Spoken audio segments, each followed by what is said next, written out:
Hi everybody, very welcome to our scheduled Sunday night live stream. I hope you're all doing absolutely fantastic out there. I hope you had a great day. I certainly have. I've been, as if you've been following me on Facebook, you've seen I've been chilling by the pool, I've been out with my dog, and just generally having a really great time. And to top that off, I'm gonna have a live stream with you guys.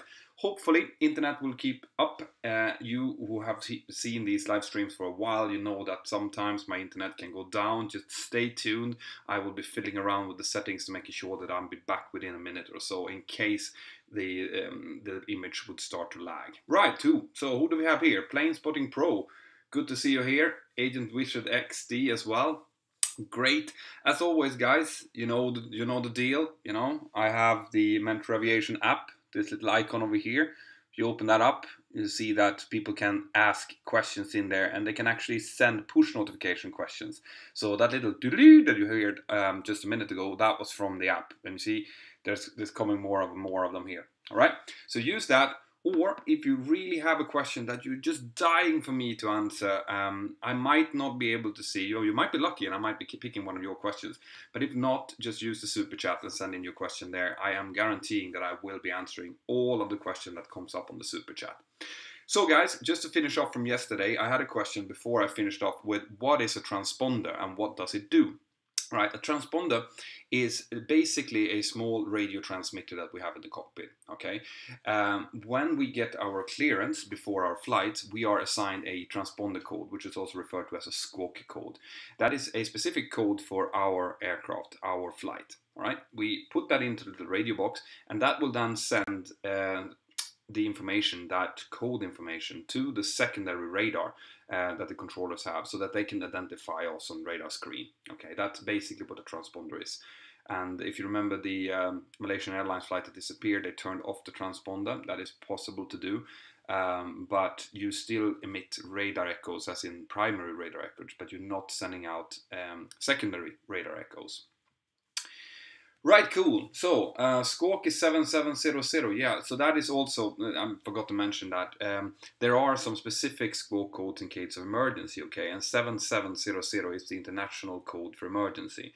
So if we would have an engine fire or something bad happening on board, then we can squawk in 7700, and all we will light up like a Christmas tree on the radar screen, and every one of the controllers will know that this aircraft is in trouble. Okay. We also have 7500 and 7600 for hijacking and for radio problems.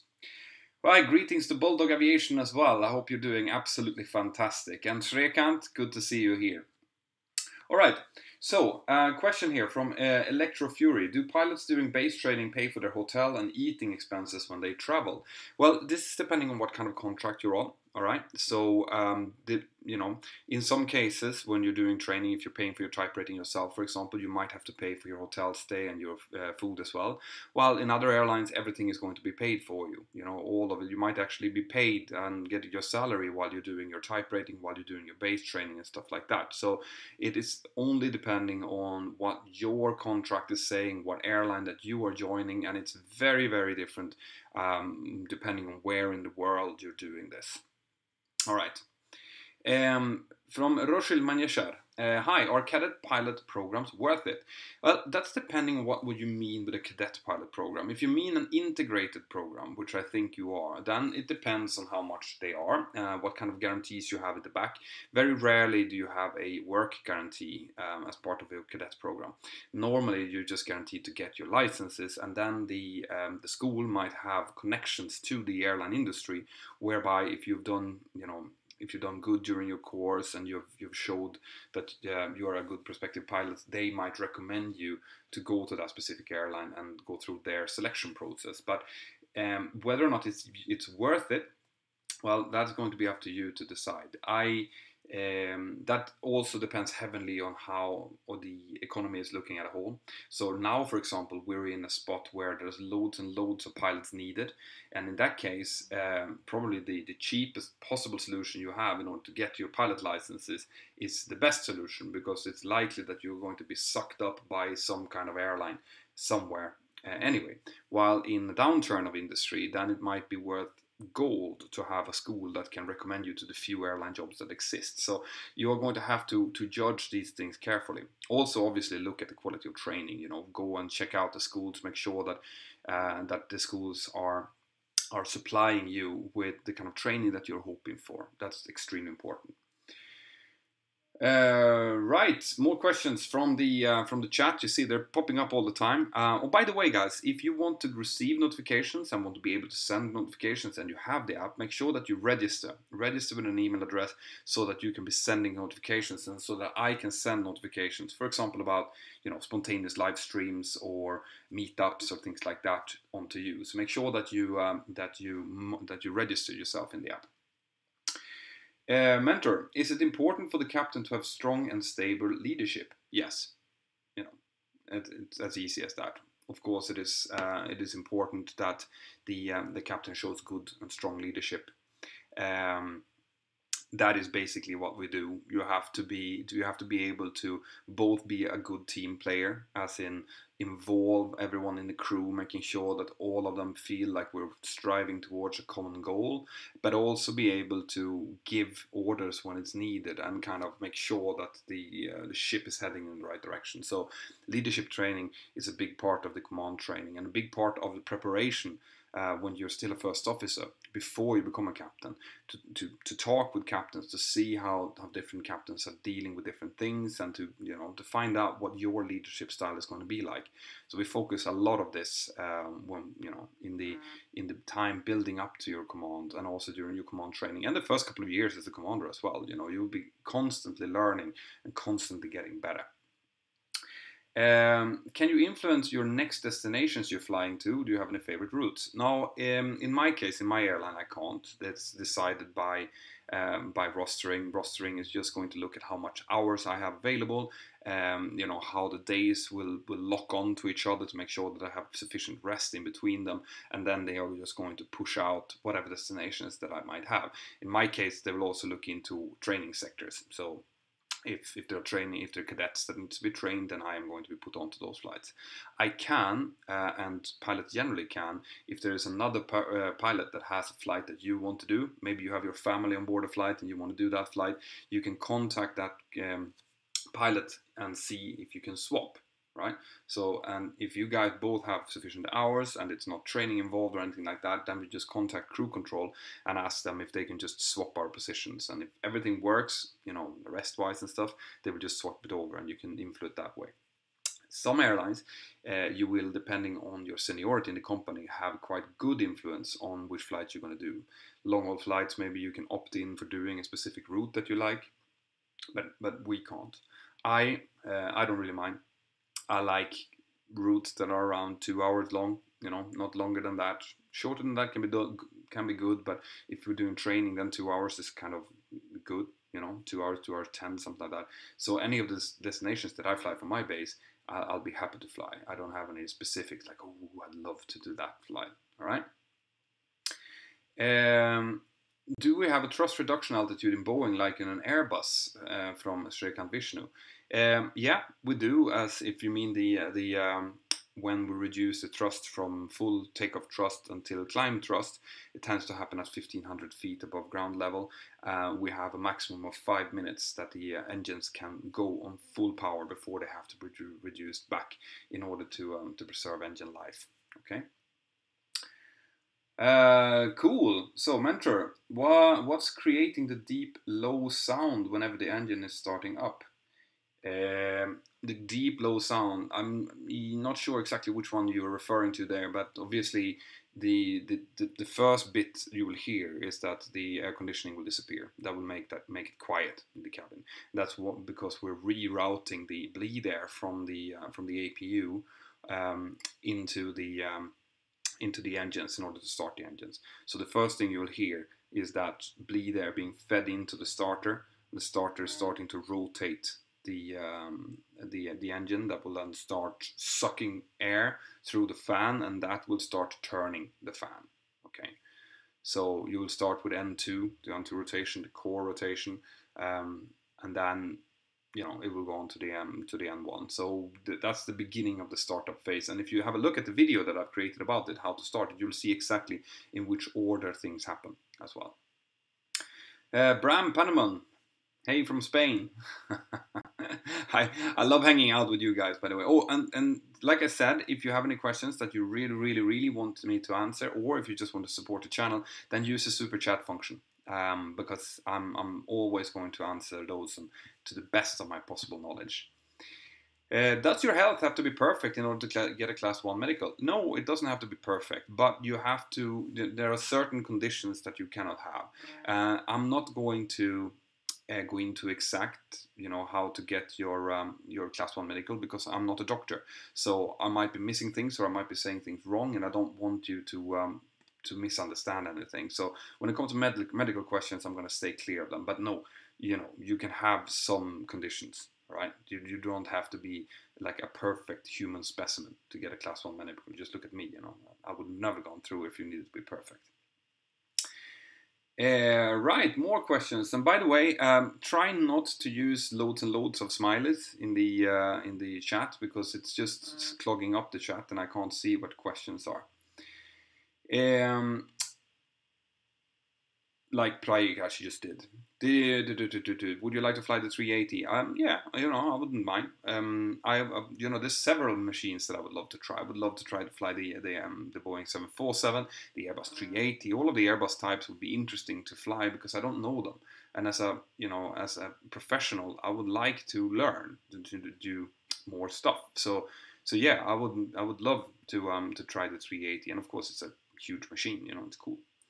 Gamer786, thank you very much. Thank you for your support. If you have any question to add on to that, then just feel free to send it in to me, and I'll be happy to answer it for you.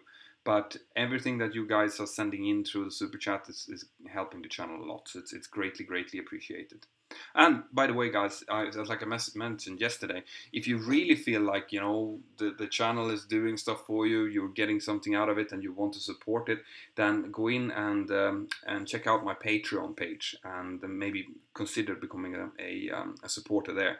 You will be able to preview my videos that I've created. You'll be able to send me feedback and tell me like, you shouldn't be doing that. Oh shit, I want to see more of this, do more of that. So I'm using my Patreon crew to get me proper feedback from a user perspective, and make my videos and make the channel better. So it's greatly appreciated. More questions from the chat here. Sam, the Ryanair man. Mentor, hello, I hope you're great. Have you ever had an actual wind shear, and where did you fly on Friday? Yes, I've had an actual wind shear. I had it just during touchdown, so I didn't have to do the wind shear escape maneuver. We actually just touched down when we got the wind shear warning. It was during the storm called Gudrun, I think it was called, in Sweden back in 2007, maybe, or something like that. Very windy. But on that occasion, I didn't have to do the wind shear escape maneuver, because we were already on the ground. I've had spurious wind shear warnings as well, which are false wind shear warnings, equally nasty but easier to handle. And on Friday, I was off. I am always off on Friday, Saturday, Sunday. That's how lovely my life is at the moment. Right, Gamer786 on fire in the super chat. Thank you very much. Airbus versus Boeing, which one is better? Well, this is like the age-old question, isn't it? Everyone wants to know which one is better. But the fact is, if you look at the orders, you can always, if there was one of the manufacturers that was significantly better than the other, then you would see that in aircraft orders, all right? But as you can see, they are kind of swapping positions of which one are selling the most, depending on which year it is. So that would indicate that they're probably just as good, both of them. The philosophies are different.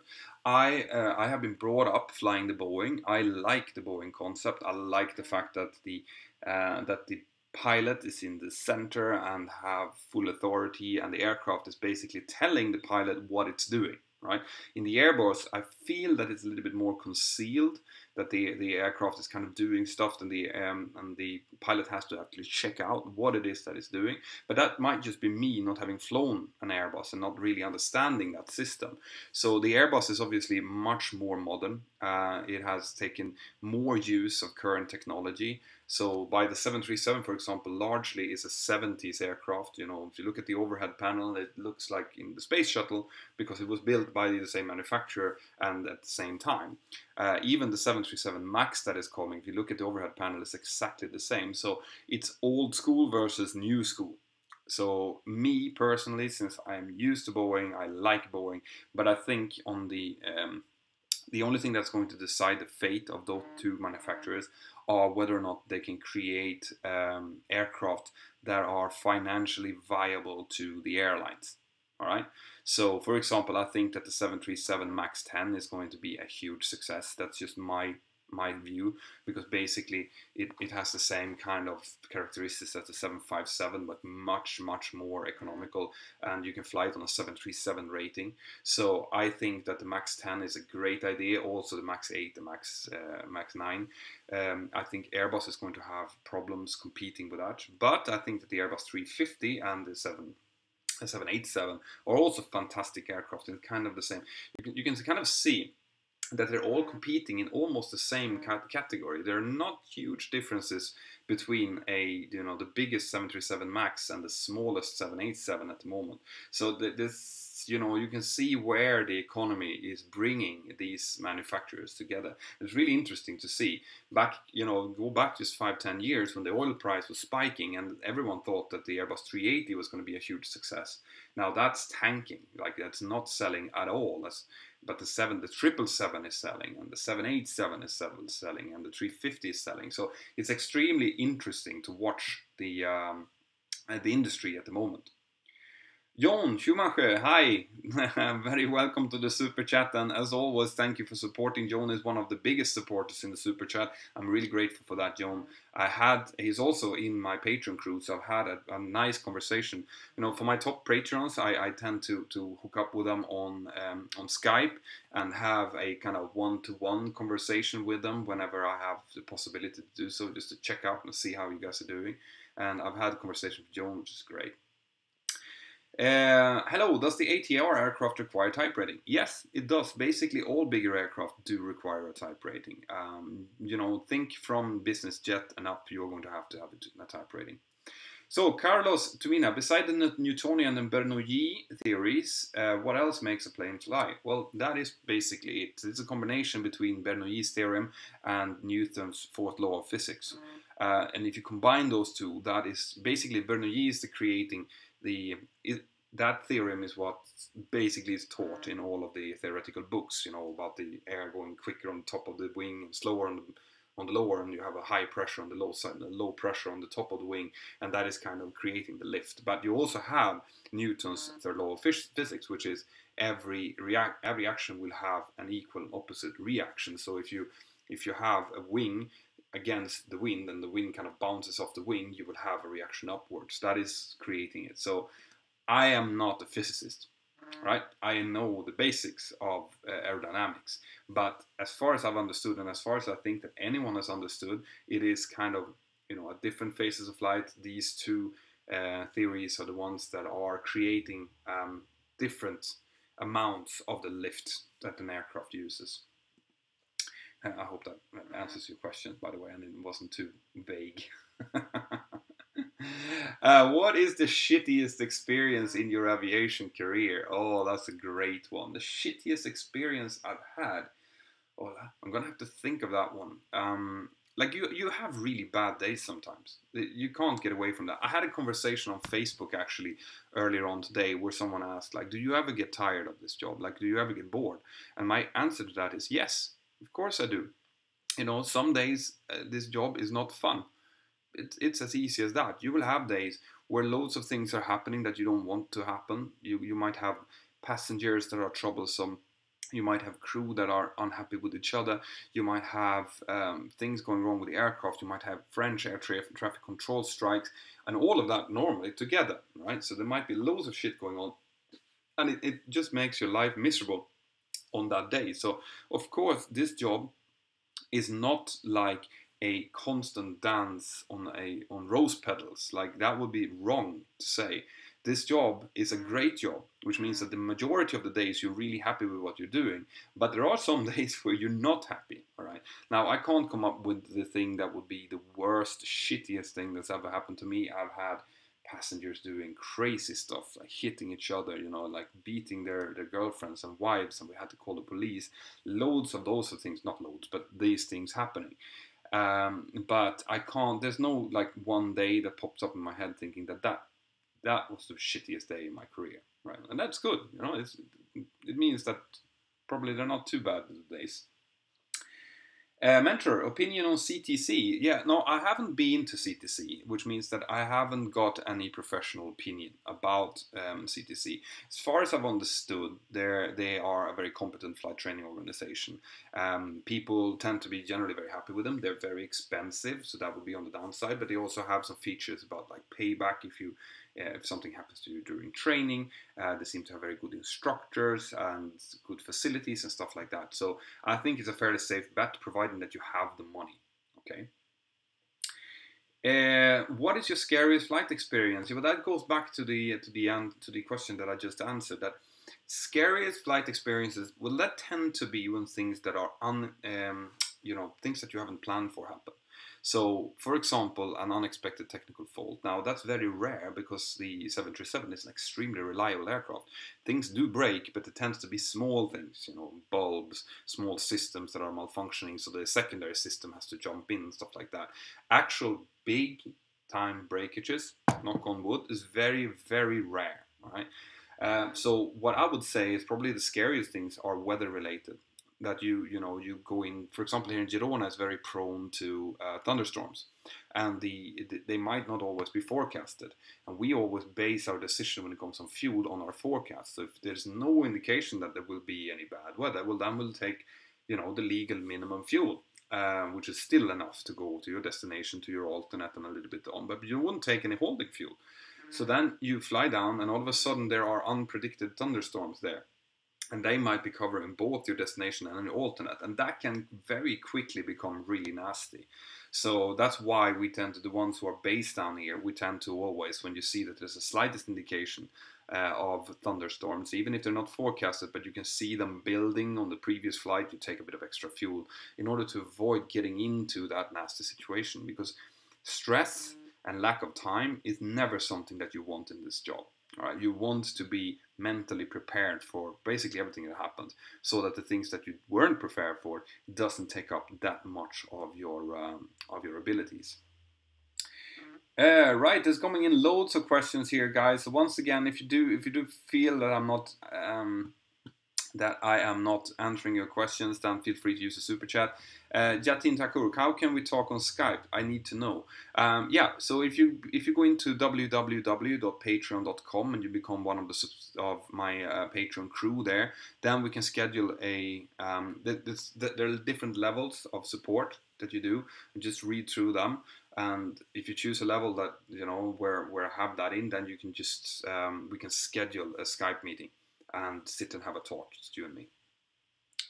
Anjika Sakpal, thank you very much for helping out. It's hugely appreciated. If you have a question, I saw that you didn't write a question here, then just send it in to me on Facebook, and I promise I will answer you there.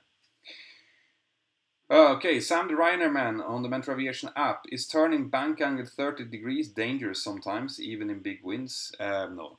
30 degrees is our standard bank angle. We tend to bank about 25 to 30 degrees, and unless you have an engine failure or that you're below, before your flap retraction, then 30 degrees of bank is never dangerous. Okay, so it is what we normally do. More questions here. Why are the engine blades rotating even before start? Well, that is because that sometimes you have wind. Okay, and the N1 rotor is actually not connected to the engine in itself. It's just a rotor that is basically being sucked to rotate through the core engine. Okay, so that means that if it's windy outside and the wind blows in the right angle towards the engine, it's going to start windmilling. So sometimes you will see them windmilling, and you'll hear those click, especially on the older type engines. You'll hear the clicks of the fan blades as they're moving around, which is completely normal, by the way. Moisin Raya, bro, answer the question, please. Which question? I have been trying since yesterday. Yeah, but ask the question then. Like I said, there are hundreds of questions coming up all the time. So, if you really have a question that you want me to answer, then use the super chat. Thoughts on Air Arabia MPL? Well, I haven't looked into that course. Basically, there are very few actual courses that I have looked into. When I started this channel, and when I started doing these live streams, it was based on me answering questions about my career as an airline pilot and my career as a 737 training captain. So my expertise is not specifically on different flight schools, okay? However, I do understand that a lot of you guys are interested in knowing more about flight schools. So I have sent out, and I do that continuously, send out to people that, if you have a flight school and you want me to come and visit and do like a review of the flight school or whatever, then just contact me through the app or through mentor360.com, and I will try to come and maybe do a review of the school for all of my viewers out here, because I would love to get more into that. Sean Rady on the super chat. Thank you very much, Sean. Hi, Mentor. I did my first solo a week ago and it was great. What was your first solo like? First of all, congratulations, man. It's a fantastic milestone, something that you will never ever forget. I know that you feel. I remember myself. I remember exactly how it was. All right, I went out, and when I did my training, I did it as part of my gymnasia program in Sweden, which is like lower college level. And so we had our flight training scheduled as part of our day-to-day school, right?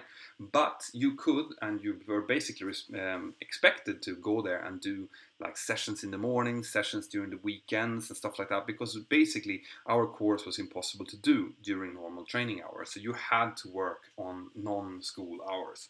So what I did was before I went to school, like at 6 o'clock in the morning, I had set up a specific lesson with one of the flight instructors who loved to be up early in the morning. So I went there and we did a normal touch and go circuits, and it was a beautiful, beautiful sunny morning. And then after the first couple of circuits, Berthold, which was his name, just told me to taxi into the apron to the gasoline tank that we had, and I thought we needed to refuel, but he just told me to turn around. He opened the door, he got out and said, right, better, now just go and do a couple of circuits on your own. And I remember that feeling of almost like it's very hard to describe, and the hair is standing up on my arm when I'm thinking about it. And it's that feeling of both you're a little bit scared because you've never flown an aircraft by yourself, but also completely exhilarated that someone has given you the authority to fly the aircraft by yourself. So I remember that I taxied out, took off, and then you sit there and you look out and there's no one there. It's just you. And it's an absolutely fantastic feeling. I did one landing. The first landing was horrible. I did I landed and I got a little bit of like a gallop thing going with the nose wheel because I was so nervous. The second landing was much better, and then you're kind of into it, and it's just that exhilarating feeling of freedom and responsibility. So yes, as you can see, I do remember my first solo, even though that was, I think, 17 years ago now. So you will never forget that. Congratulations. More. Okay, so more questions. Let's see. More things coming in here. Are the airline pilots' own flight schools better than independent public ones? Not necessarily, all right? But what tends to happen is that obviously if you have an airline that owns a flight school, it's dedicated to that airline. It will use its own instructors to teach. It will be, the SOPs will be kind of turned towards that particular airline, and it's likely that if you do training with that airline's flight school, you're going into that airline. So for that, it's much better. The more airline specific the training you get is, the better it's going to be for you, because especially like my airline, for example, has extremely complicated SOPs. They are very, very specific, right? Instead of being like, well, you can do a non-precision approach this way or you can do it that way. Nothing is really right or wrong. My airline has said, no, you do it this way. And the reason for that is because we have so many cadets, as in young, unexperienced pilots.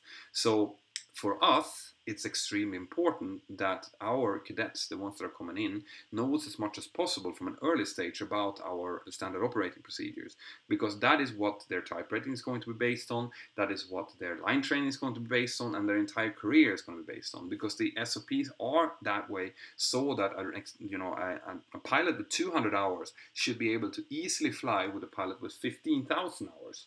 Okay, so that is, that's the philosophy behind it, and that's why airline sponsored flight schools or airline owned flight schools tend to be more efficient if you are going into that particular airline.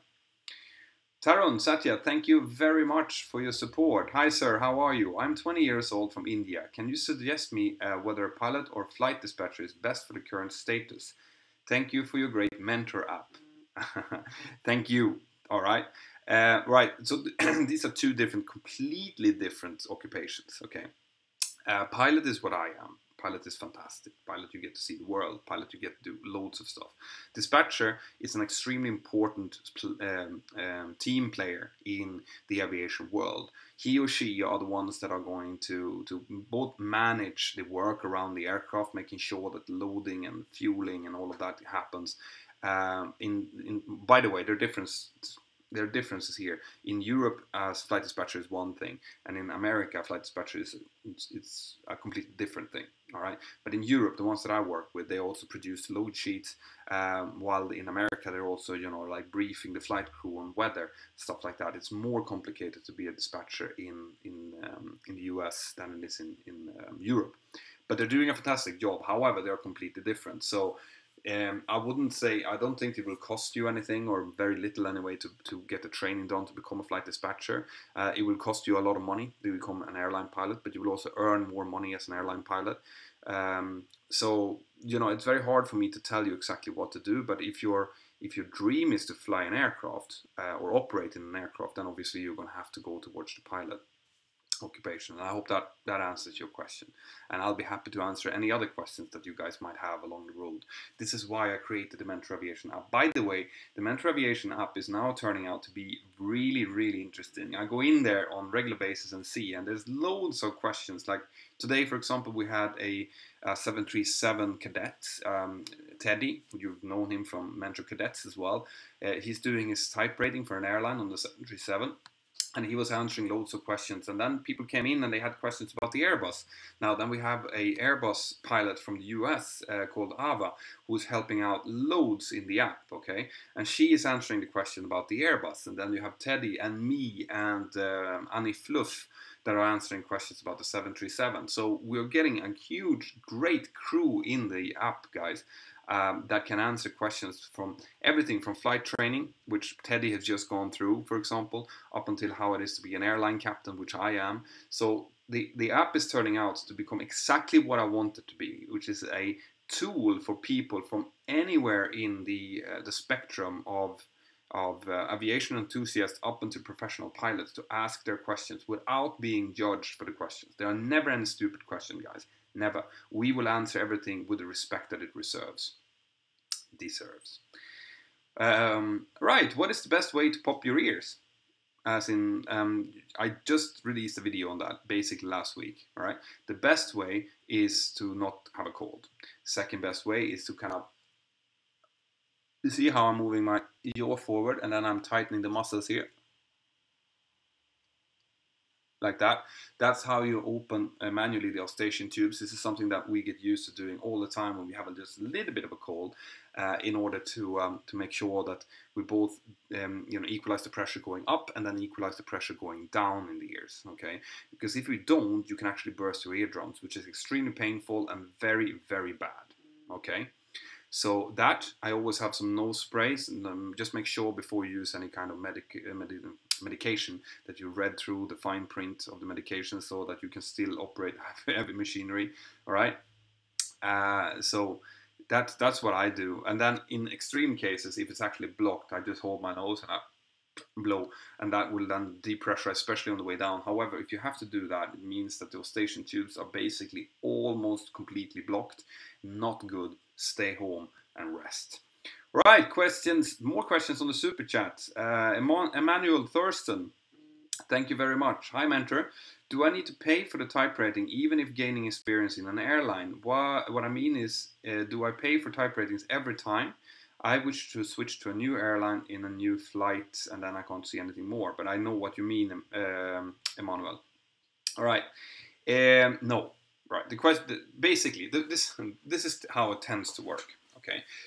When you come as a cadet, straight out of flight school, okay, no hours, 200 hours or something like that, and you want to become a first officer in a 737. If you look back historically, that was never possible. It just wouldn't happen. You had to go through flying turboprops, even small like twin engine propellers, going up to turboprops, working there for 5 years, and then get enough hours to apply for an airline, and then they would pay the type rating for you, but that will happen like 6, 7, 10 years down in the future. Now, in the modern days, you can now go in Europe straight from your flight school with 200 hours straight into an airliner. But what they're saying is that if you're going to do that, you're going to have to pay for your own type rating in some cases. All right, not all cases, in some cases. In the America, it's different, by the way. But in Europe, this is the way it is. Now, when you have your type rating, and I should point this out, that I do not recommend people to take type rating unless it's connected to an airline job or at least 500 hours on type. And I'll explain why now. Right? So when you have that, when you've paid for your type rating the first time, then you go in and you work for that airline. Okay? And in most cases, once you want to shift to a different airline, when you have experience, you will basically, if I were to change an airline now, I would only look for positions where I didn't have to pay the type rating. All right, paying the type rating is a last resort. It's something that you should only do once. All right, I have heard of instances of people having to pay the type rating twice, but that tends to be when they've paid for a turboprop type rating to start with, and then they want to move over to a jet. And they don't have any jet time, and then you are kind of in the same position as with the cadet, which is you don't have any of the time that the airline is looking for. And when that happens, they will ask you to, all right, we will take you in, but you're going to have to pay for the type rating. I don't like it. I wish it was different, but that's the way it is. But to answer your question, no. In most cases, you only have to pay the type rating once, and only if you want to pay a second type rating after that, that's going to be up to you. If you really, really, really, really want a job and they say, well, you know, to get this job, you're going to have to pay for your type, it's going to be up to you. But you will be able to find other jobs in other airlines using the jet time that you have already accrued. Okay, I hope that answers your question. Right, more questions from the super chat. This is great, guys. Yeah, you guys are on fire today. Jessa, Mentor, have you ever run through a field of wheat? No. I have not run through a field of wheat. Is that's a pun based on your prime minister in the UK, or is it? Mentor, you should do a collab with First Officer with Captain Joe. Yeah, we'll see. We'll see what happens. You know, you never know. Just stay tuned to the channel and see what happens. I promise you that more fun stuff is going to happen. I can't promise you what though. Daniel from Sweden. Hi, I'm a 17-year-old student. About to start my second year at the EB program in the Swedish gymnasiet. How can I prepare for my new flight education already now in advance? Thanks for great content. If you're in Sweden, there is a possibility to get into the government sponsored program still. So what I would do is I would go into Scandinavian Aviation Academy. All right, check them out, because they have a link to how to get into the government sponsored program, and in there it would tell you exactly what you need. In most cases, you need, like I did, the Naturvetenskaplig, which is the natural science program in Swedish. You will need some math and some physics and some English. But if you go in and you check Scandinavian Aviation Academy, they will have a link to that government-sponsored program, which I highly recommend, and it will say exactly what you need in there. Rahim Khan, I have now mentioned your name. I hope you're happy. Right, more questions, guys. Let's see. I'm aiming to do the full hour today, guys. So I'm here for you. Do you use a head-up display in passenger airplanes? We don't, right? I don't. The head-up display is an add-on. I think that in the newer airplanes like the 787 and I think the 737 MAX as well, it might be a fixed feature. But in the 737-800 that I'm flying, you have to pay extra. The airline have to pay extra to get it, and it doesn't actually come with any real like operational benefits. It's a great tool. You'll be able to see through it and see the runway through all of the flight instrumentation, but it doesn't give you any lower minimas and stuff like that, unless I know there's a couple of airports in Europe that you might be able to lower your minima a little bit, but not much. Okay, so because of that, people haven't bought it. I think it's a great tool. I haven't tried it myself. I would love to, but I'm sure I will fairly soon. Mentor, if you have a set of fuel weight of 60 tons, now disappeared. Mentor, if you have a set of fuel weight of about 60 tons and fuel of about 8,000 kilos, so a gross weight of 6.8, for example, using 90% N1, what would be the maximum pitch? What would be the maximum pitch before stall, roughly? Right. I don't keep those figures in my head, but what I can say is that during the takeoff, we do never ever pitch above 20. All right, above 25 is what's called an unusual attitudes, and we don't voluntarily pitch above 20 degrees, right? So anything above 25, no matter what the weight, is going to be hazardous, because if you do stall, it's going to be hard. You're going to be in a nose high situation, and it might be hard to actually get the nose down. So from a purely SOP point of view, do not pitch over 20 degrees during takeoff. What headset do you use? I use a Bose Aviation A20 headset, and I've done a video on that if you want to see. I did talk about a couple of headsets in there, so check that out. Right, let's see, there's no more question on the super chat. How do you prepare for the tests? From Fabio. Depends on which test you're talking about. Like, obviously the theoretical test you have to study for, your flight test you have to practice for, and the test for the flight schools, I would. There are some preparation websites. You can go out and look for pilot aptitude tests on the internet, and you'll find loads of them. I'm actually looking to maybe collaborating with a UK firm that are doing preparation tests to see if I can do some kind of deal for you guys. That would be great, through my website or through their website or something like that. But I'm constantly looking for ways to improve things, right? So we'll see. All right, Tarun Satya on the super chat. Thank you very much. Hi, sir. Tarun Satya at outlook.com is my mail ID. How can I speak with you? Right. If you guys want to send me a private email, what I would suggest you do is go to get the Mentour Aviation app, register in the Mentour Aviation app, and there is a submit feedback feature in the app. Okay, that sends an email to me, directly to my phone.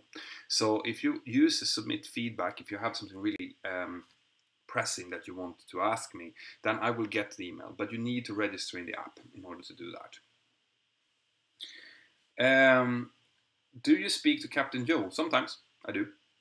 Not much, but sometimes we don't collaborate. We don't talk about which subjects we're going to talk about stuff. But as we are two YouTubers that are talking or doing more or less the same things, then we do have some contact.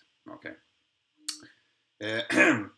Nathan Bauer, converting FAA to EASA. Yeah, I did talk a little bit. If you go back and you check out my interview with SAA, we did talk a little bit about converting licenses there, and I want to do more interviews with flight school on this subject, because I'm not 100% sure exactly how the process works. I know that in some cases you need to redo some of the ATPL exams.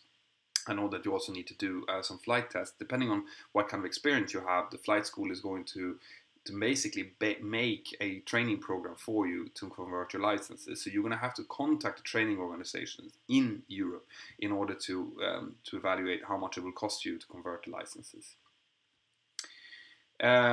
Do you enjoy the approach into Belfast International? Yeah, Belfast is kind of fun. I've flown there 2 times the last couple of weeks. I love the 747 that was standing, by the way. And those of you who I asked the question where I was, it was in Belfast. The approach is fine into Belfast. However, the departure is a little bit, I have to say. As in, there's no Mentor. What should I do in a school? The flight even if they give less flight. Guys, is it?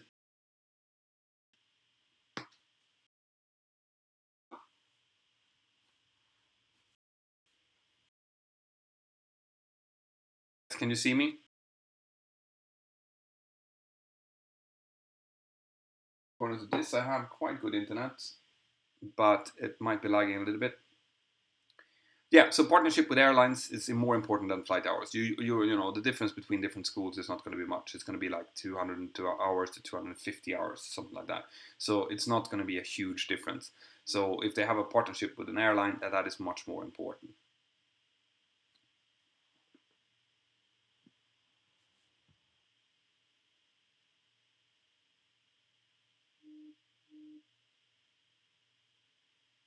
Okay, guys, I'm back. Just tell me if you can still see me. Just write yes. And when I see enough yeses, hey, there we go. Yay. All right, guys. I have another couple of minutes left to go, so fire away your questions and see if there is. All right. So Ben Mordecai is asking in the super chat. Hi, can an aviation degree help me become a pilot? Yes and no. All right. So in most cases, an aviation degree is not required in order to become a pilot. Okay, go into the airline that you're aiming for and see what they're requiring. Sometimes they're requiring a degree. Okay, and if they are requiring a degree, then you can do a degree on basically anything that you feel that you're interested in. I would actually probably suggest that you get a degree in something else so that you have a fallback plan in case something would happen to your aviation dream and you don't want to continue in aviation. Maybe you want a business degree or something like that. That's what I normally say. But if you do have an aviation degree, then sure, it's not going to be a bad thing. All right, you're going to have a lot of insight, and some airlines might actually think that it's a good thing and might help you. But I'm not going to say that it's always going to help you to get a job, because that wouldn't be true. Tarun Satya, sir, have you been to an Indian airport? Do you require a visa to each and every country, sir, or is there some other way? Well, my airline only flies in Europe, so we don't need any visas. All right, we fly within the European Union, and we also fly to Morocco, in which case we need to have our passport, but we don't need visa. I am going to have to look out with my long haul friends to see if they actually. I don't think that they need visas for every country they fly into. I think that their airline works on something like an airline visa, and they have special procedures for flight crew. They do need like vaccinations and stuff like that for every single country that they go to, but visas I'm not 100% sure, to be perfectly honest. Right, hello sir, can you explain how auto brake works? Yeah, auto brakes, they are a system that inputs braking to the, basically, all right, the value, it breaks the wheels. Okay, so there are brakes that are sitting on each wheel pair. Okay, and individual wheels and wheel pair, and then it's kind of like an ABS system that you have on your car, as in when you're starting to brake, it evaluates whether or not the wheels are skidding, and depending on if they're skidding, they then modulate the amount of braking that they can apply. All right, so this system is constantly monitoring. And when we're using auto brake, the auto brakes want to get a specific deceleration rate. Okay, it doesn't input a certain amount of braking, it modulates the brake pressure to get a deceleration rate. Okay, and that's different. So it will have a different brake input on, for example, a wet runway or a slippery runway than on a dry runway. So it's trying to get a deceleration rate, but if it can't, it can't. All right. So auto brake 1, 2, and 3 will give you a specific deceleration rate depending on what the runway state is like. And then you will always be able to override the auto brake. If you put max manual braking, that will always be better, more braking than even max auto brake. And RTO, rejected takeoff, obviously, that is even more braking than max, but it only works during the takeoff phase. So I hope that gives you an idea of what the auto brake does.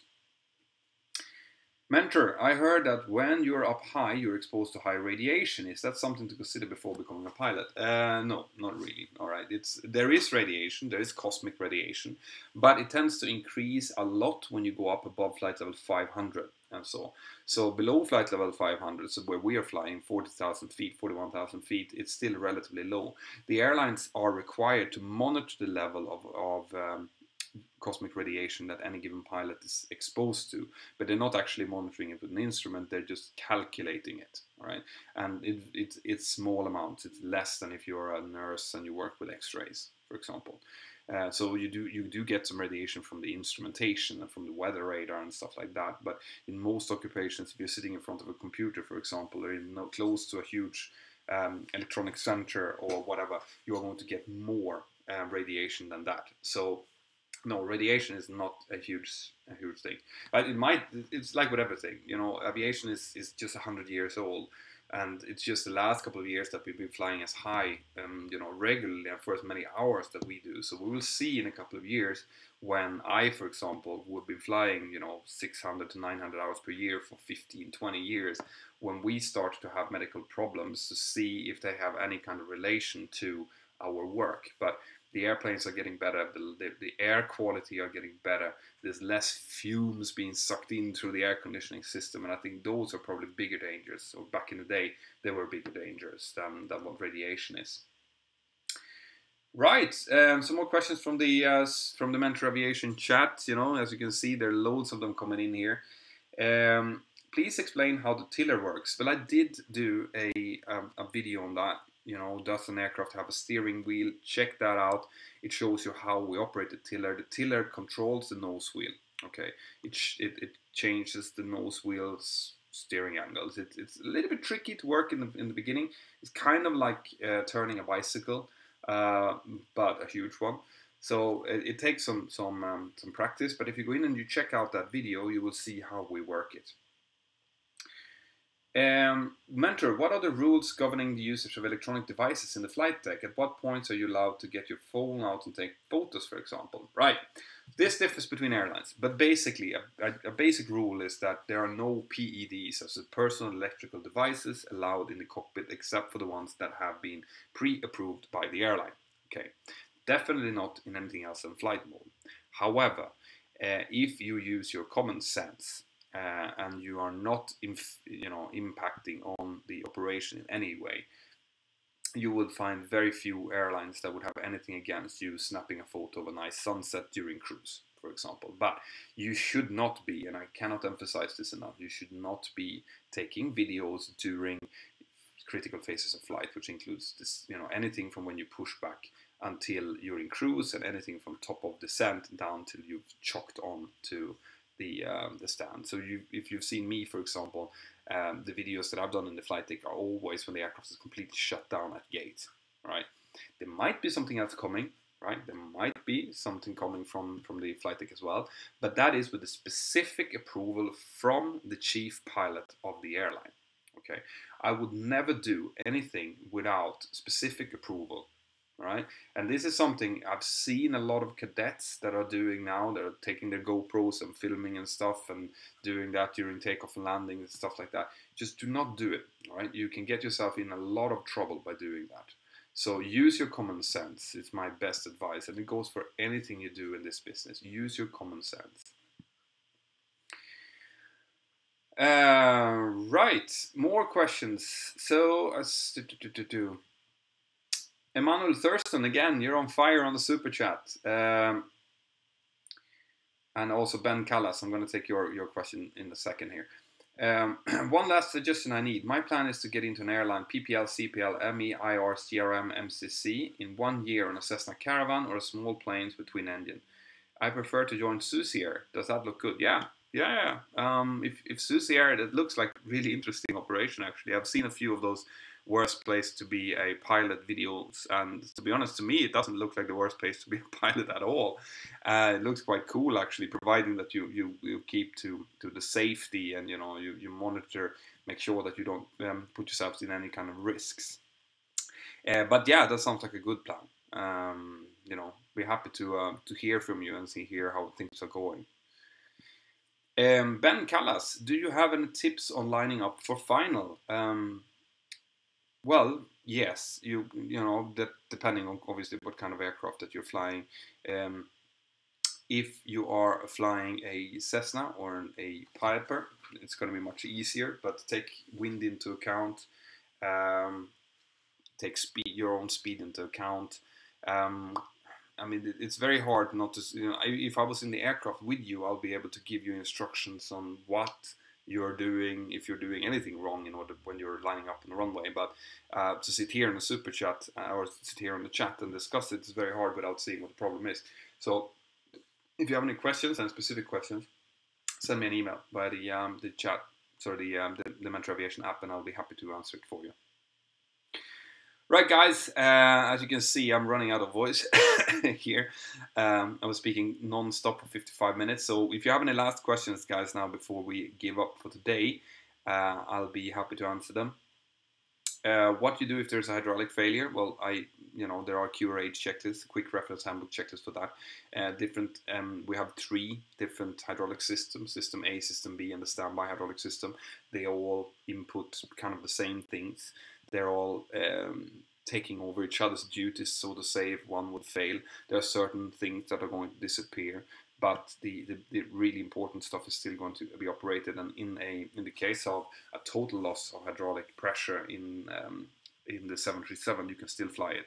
Okay, it's going to be hard. It's called manual reversions. It's extremely physically demanding, but it's perfectly doable. So, guys, really important questions from Le Smoking Robots. Let's see if the really important question comes up before I have to go. When you fly a 4-degree ILS approach, your vertical speed is pretty high. When would you start to flare? Between 20 or 30 feet as usual, or would you do some pre-flare around 50 feet? We don't do 4 degrees glide slope, but if we did, then yes, it would be slightly earlier than before, because you would probably be about 1,000 feet per minute to 1,100 feet per minute, which would be more than the standard 750 feet per minute. So you would start, but I wouldn't start as high as 50. I would start the rest of the descent rate down to the same kind of descent rate as I normally would. So instead of doing it between, around 20 feet, which I normally do it, I'll probably do it around 30 feet, something like that, slightly earlier. That's correct.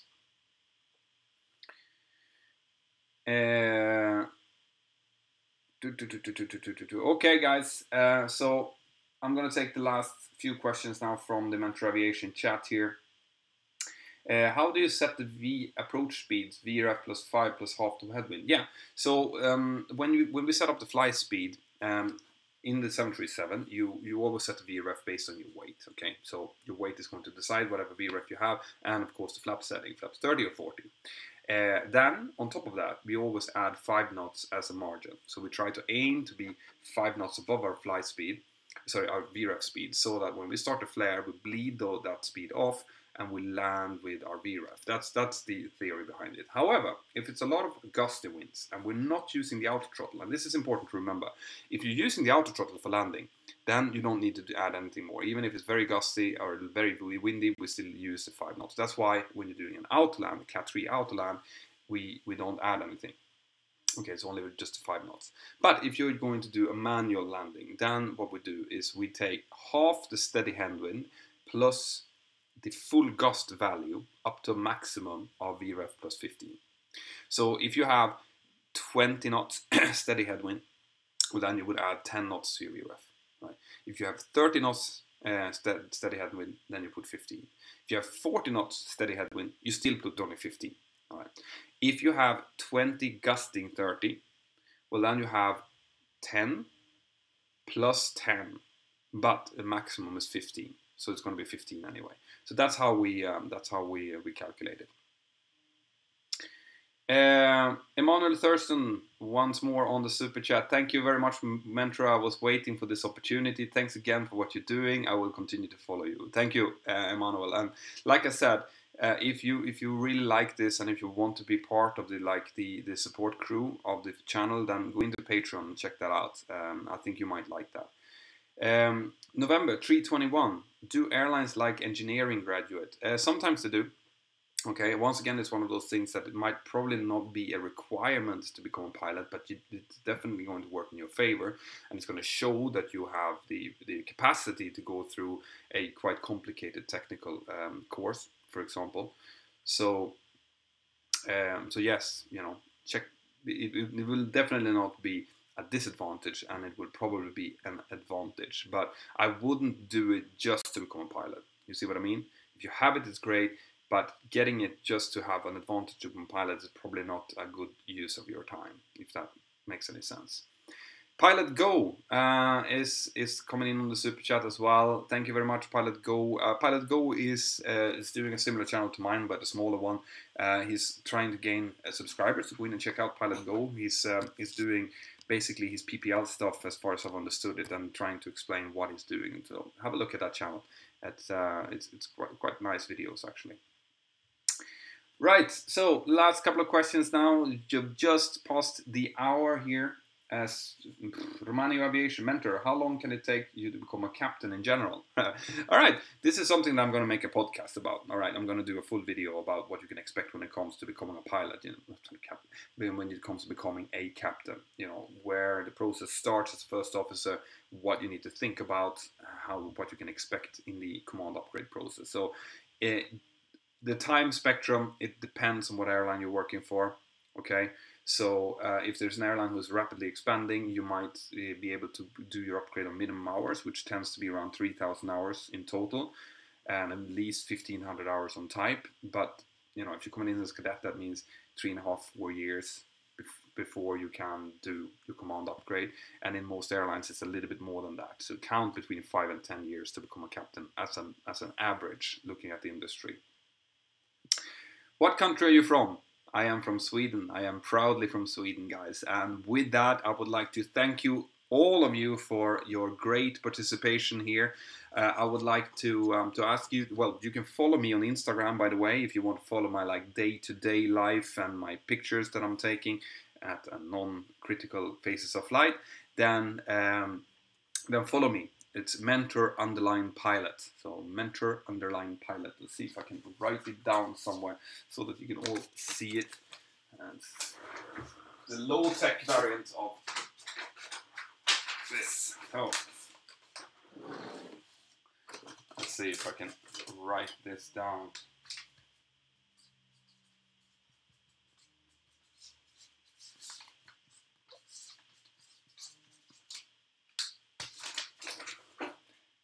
Mentor _ pilot. If you want to follow me on Instagram, that is how you find me. Facebook, obviously, if you want to see more of like day-to-day life that I'm doing, I do some spontaneous live streams on there as well. And obviously YouTube. My YouTube now is growing, but it's slowing down a little bit. So I have loads of good videos coming up, by the way. Every Thursday there will be a new release. So feel free to help the channel by sharing videos with your friends. Put them out on if there's a Facebook group, for example, that you think will appreciate it, or something like that. And also send me suggestions. You know, go in, use the app, send me a suggestion through the app. Like, I would like you to speak about this, or I want more technical videos, or I want more videos about CRM, or about how things work in the flight deck, or maybe you just want things about my general life and lifestyle, and you know, what restaurants do I go to, and what travels do I do, stuff like that. Just tell me, and I will try to adapt it for your need, because this is what I want to do. I want you guys to like this channel. I want you to participate in it, and I want it to be an interactive way for you to get a picture into my life. And having said that, me and Molly is going to go and get some food. So have a fantastic day wherever you are. You say bye-bye, Molly. Take care, guys, and I'll see you. I'll release the next video on Thursday, and maybe, because I'm going to the simulator now, I will be in London and in Stansted for the entire week. Okay, so if you guys are around, just let me know, and we'll see. Maybe we can have a cup of coffee or something. Have a great day, and see you next time. Bye-bye.